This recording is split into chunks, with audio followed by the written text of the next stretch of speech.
بسم اللہ الرحمن الرحیم، السلام علیکم۔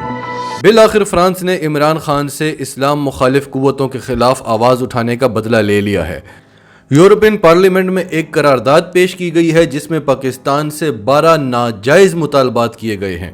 اور ساتھ ہی پاکستان کو دھمکی دی ہے کہ پاکستان کو یورپ نے جو GSP+ کا سٹیٹس دیا ہوا ہے وہ اس سے واپس لیا جا سکتا ہے۔ GSP+ سٹیٹس کیا ہے اور یورپین پارلیمنٹ نے کیا مطالبات رکھے ہیں، اور پھر آپ کو یہ بھی بتائیں گے کہ اس سب کے پیچھے کس کس پاکستان دشمن قوت کا ہاتھ ہے، اور اس سب سے پاکستان کو کتنا نقصان ہونے والا ہے، اور سب سے آخر میں آپ کو بتائیں گے کہ پاکستان کا اس پر فوری ری ایکشن کیا آیا ہے، پاکستان نے کیا بیان دیا ہے، اور عمران خان نے کیا فیصلہ کیا ہے کہ وہ یورپین یونین کو کیا جواب دینے والے ہیں۔ تو ڈیٹیلز میں جاتے ہیں۔ اس سے پہلے اگر ابھی تک آپ نے ہمارا چینل سچ ٹی وی سبسکرائب نہیں کیا تو اسے ابھی سبسکرائب کریں اور بیل آئیکن پر کلک کریں تاکہ ہماری آنے والی ویڈیوز آپ کو وقت پر ملتی رہیں۔ جب بھی توہین آمیز خاکوں کی بات ہو یا اسلام مخالف کوئی بھی ایکٹیویٹی ہو تو یورپ میں آپ کو سب سے آگے جو 2 ممالک نظر آتے ہیں وہ ہیں فرانس اور ہالینڈ۔ ان کے بعد پھر ناروے، ڈینمارک اور دوسرے تیسرے کئی ممالک اس میں کود جاتے ہیں۔ ڈچ اور فرینچ پارلیمنٹیرینز نے یورپین پارلیمنٹ میں یہ ریزولوشن موو کی ہے کہ پاکستان کے GSP+ سٹیٹس کو دوبارہ سے ریویو کیا جائے، اور یہ قرارداد 681 ووٹوں کے ساتھ منظور ہو گئی ہے۔ 681 ممالک نے پاکستان کے خلاف اور اس قرارداد کے حق میں ووٹ دیا ہے، اور صرف 3 ممالک ایسے تھے جنہوں نے پاکستان کے حق میں ووٹ دیا ہے۔ اس قرارداد میں کہا گیا ہے کہ پاکستانی کپل ہے جن کا نام شگفتہ کوثر اور شفقت ایمانویل ہے، اس کپل کو توہین رسالت کے جرم میں 2014 میں سزائے موت سنائی گئی تھی،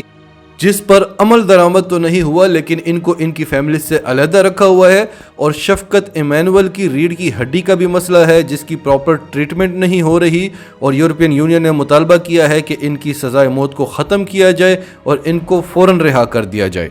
اس کے علاوہ پاکستان میں جتنے بھی توہین رسالت کے واقعات ہوئے ہیں ایک ایک کر کے سب کا ذکر کیا گیا۔ تو یورپین یونین کا ماننا ہے کہ پاکستان میں یہ جو قانون ہے یہ انسانی حقوق کی شدید خلاف ورزی ہے۔ پاکستان نے انٹرنیشنل ٹریٹیز سائن کی ہوئی ہیں اور پاکستان 27 انٹرنیشنل کنونشنز کا حصہ ہے۔ اب پاکستان میں اقلیتوں کے ساتھ کیا سلوک کیا جاتا ہے یہ تو ہر پاکستانی جانتا ہے،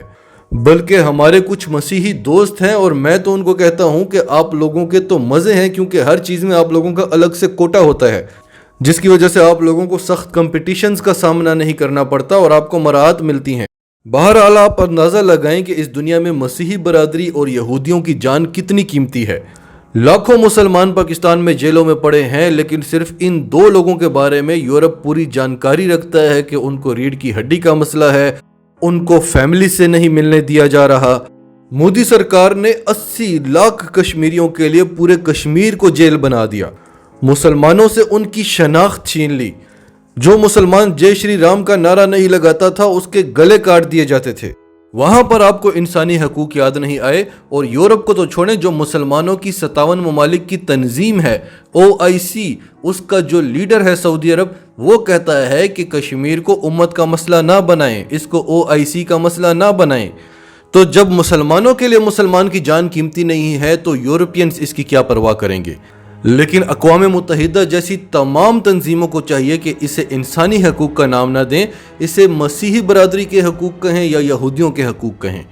پھر یہ بھی کہا گیا کہ علی محمد خان جو وزیر ہیں انہوں نے کہا ہے کہ جو بھی رسول پاک صلی اللہ علیہ وآلہ وسلم کی شان میں گستاخی کرتا ہے اس کا سر قلم کر دینا چاہیے۔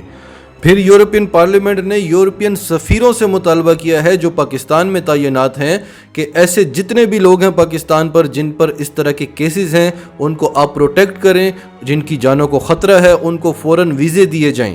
یورپ نے پاکستان کو جو GSP+ سٹیٹس دیا ہوا ہے اس کی وجہ سے پاکستانی مصنوعات جو یورپ جاتی ہیں، ہم پاکستان سے جتنی بھی ایکسپورٹ کرتے ہیں وہ ڈیوٹی فری ہوتی ہیں، جس کی وجہ سے ان کی قیمت کم ہوتی ہے اور یورپ میں لوگ ان کو خریدنا پسند کرتے ہیں۔ اب اگر یورپ نے پاکستان سے GSP+ کا سٹیٹس لے لیا تو پاکستان کی ایکسپورٹس پر بہت برا اثر پڑے گا،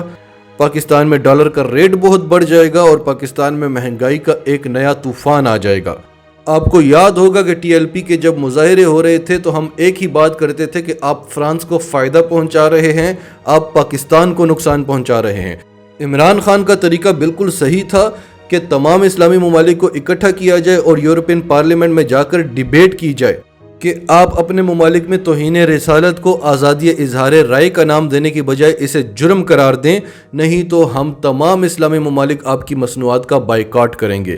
لیکن ہمارے لوگ ہمارے ہی لوگوں کو نقصان پہنچاتے رہے، ہمارے ہی لوگوں کی گاڑیوں کی توڑ پھوڑ کرتے رہے، فیملیز گاڑی میں بیٹھی ہوئی تھی ان پر ڈنڈے برساتے رہے، غریبوں کے رکشے جلائے گئے، بسیں جلائی گئیں،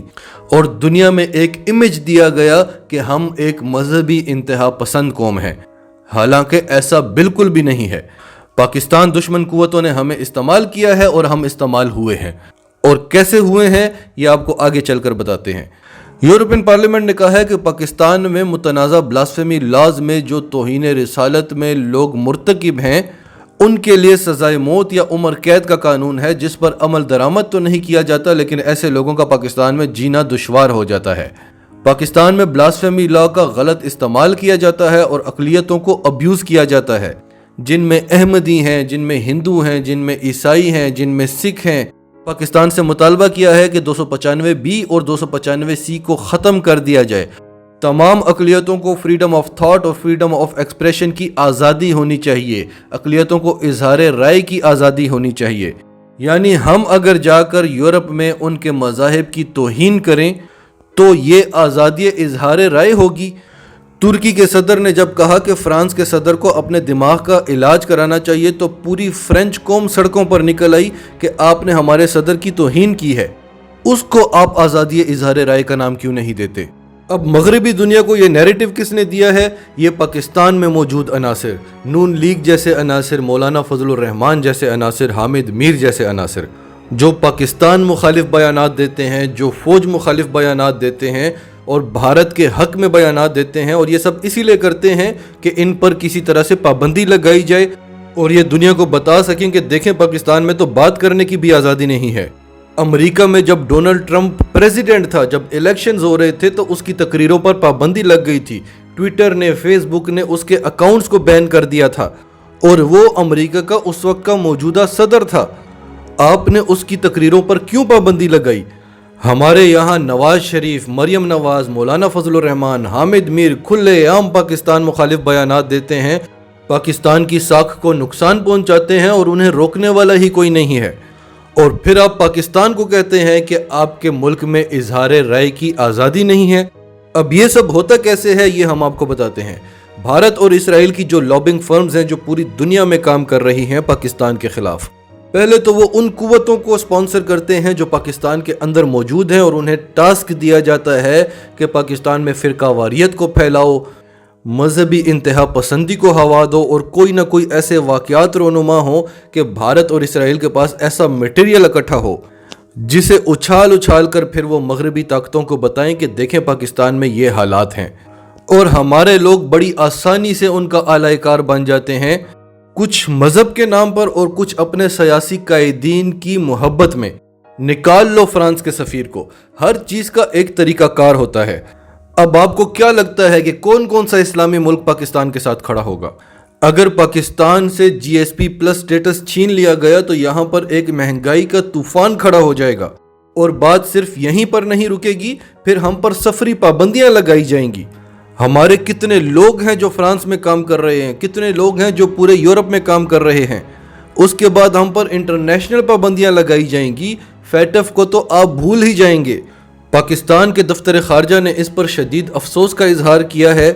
اور تمام الزامات کو مسترد کرتے ہوئے کہا ہے کہ ہمیں بڑا فخر ہے کہ پاکستان میں اقلیتوں کے حقوق پاکستان کے آئین میں موجود ہیں، اور اب یہ عمران خان کے لیے ایک مشکل ترین صورتحال بن گئی ہے۔ عمران خان نے ایک ہنگامی اجلاس بلایا ہے جس میں مذہبی امور کے وزیر بھی ہوں گے، وزیر خارجہ شاہ محمود قریشی سمیت دوسرے وزراء بھی ہوں گے، اعلیٰ فوجی افسران بھی ہوں گے، اور ان سب سے مشورہ کیا جائے گا کہ اب ان حالات سے کیسے نمٹا جائے۔ اس کے علاوہ عمران خان جنرل باجوہ اور جنرل فیض حمید کے ساتھ 1-to-1 ملاقات بھی کریں گے، جس میں یہ فیصلہ کیا جائے گا کہ یورپ کو اب کس طرح سے جواب دینا ہے، کیونکہ یہ تو نہیں ہو سکتا کہ ہم پاکستان میں توہین رسالت کے قانون کو ختم کر دیں اور جتنی اقلیتیں ہیں ان کو ہم آزادی دے دیں کہ آپ ہمارے حضور پاک صلی اللہ علیہ وآلہ وسلم کی شان میں نعوذ باللہ گستاخی کریں، بلکہ جن ممالک میں مسلمان اقلیت ہیں ہم ان کو بھی یہ کبھی اجازت نہیں دیں گے کہ آپ دوسرے مذاہب کی بے حرمتی کریں یا جن کو وہ لوگ مانتے ہیں ان کی شان میں گستاخی کریں۔ اور پاکستان کا جو بلاسفیمی لا ہے جس کو یورپ ختم کروانا چاہتا ہے، یہ لا تو ایسے لوگوں کو پروٹیکٹ کرتا ہے، قانون کی حراست میں آ کر تو یہ لوگ پروٹیکٹ ہو جاتے ہیں، ورنہ ان کو تو سڑکوں پر ہی مار دیا جائے۔ اور یہ لوگ اس طرح کے بیانات بھی اسی لیے دیتے ہیں کہ یورپین ممالک ان کو ویزا دے کر اپنے ممالک میں بلا کر پناہ دے دیں۔ ناظرین، آپ کی سب کے بارے میں کیا رائے ہے؟ کمنٹس میں اپنی رائے کا اظہار کرتے رہیں، اور اگر آپ ہمارے چینل پر نئے ہیں تو ابھی سچ ٹی وی کو سبسکرائب کریں، سچ ٹی وی فیملی کا حصہ بنیں، اور ہماری ویڈیوز پسند آئیں تو انہیں لائک کریں، شیئر کریں، تاکہ زیادہ سے زیادہ لوگوں تک یہ میسیجز پہنچتے رہیں۔